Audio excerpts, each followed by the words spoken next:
दुनिया भर की तरह पाकिस्तान में भी हिंदू बरादरी रक्षाबंधन का जो त्यौहार है वो मजहबी जोश व खरोश के साथ मना रही है। इस वक्त मेरे साथ पंचमुखी हनुमान मंदिर के महाराज रामनाथ मौजूद हैं। उनसे बात करेंगे और पूछेंगे रक्षाबंधन के त्यौहार की क्या खुसूसियात है और किस तरीके से वो इस त्यौहार को मना रहे हैं। जी महाराज, बहुत शुक्रिया, आपने हमें वक्त दिया। ये बताइएगा, ये जो रक्षाबंधन का त्यौहार है ये क्या है और इसे किस तरीके से मनाया जाता है? आप सबकी मीडिया के थ्रू जो है वो सबको मैं रक्षाबंधन की बहुत बहुत बधाई देता हूँ और हार्दिक शुभकामनाएं देता हूँ। तमाम जितनी भी दुनिया में कहीं पे भी बहन भाई का रिश्ता है और वो एक दूसरे के साथ जो राखी बांधते हैं, रक्षाबंधन रख रहे हैं, उन सबको बहुत बहुत रक्षाबंधन की बधाई हो, हार्दिक शुभकामनाएं।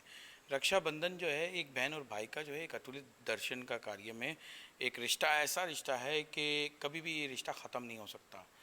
एक समझ लेंगे मरने के बाद ही ख़त्म हो सकता है, लेकिन उसके बाद नहीं होता, उससे पहले भी नहीं होता। तो ये जो रिश्ता है जो हमारा, ये एक बार बहन अपने भाई को राखी बांध देती है तो उनकी रक्षा हो जाती है। और जो बहनें अपने भाइयों को रक्षा बांधती तो उसके ऊपर भाई जो है अपनी बहन की हमेशा ताहयात जो है वो उनकी रक्षा करते हैं, उनकी हर दुख तकलीफ़ परेशानियों में उनके साथ होते हैं। रक्षाबंधन जो है एक बहन भाई का बहुत बड़ा रिश्ता होता है। ये नहीं होता कि एक सगाई बहन भाई का रिश्ता हो, लेकिन अगर कोई दिल से अपनी बहन और भाई मान लेते हैं, चाहे वो किसी भी मज़हब से रखता हो ताल्लुक़, उसको बहन और भाई का रिश्ता माना जाता है।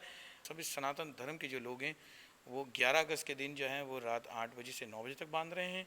12 अगस्त को जो है वो जो बांध रहे हैं जो लोग, वो सुबह 5 बजे से लेके सुबह 9 से 10 के दरमियान तक बांध रहे हैं। ठीक है। तो आप सभी की तरफ से जो है और आपके माध्यम से रक्षाबंधन की सबको बहुत बहुत बधाई हो, हार्दिक शुभकामनाएं।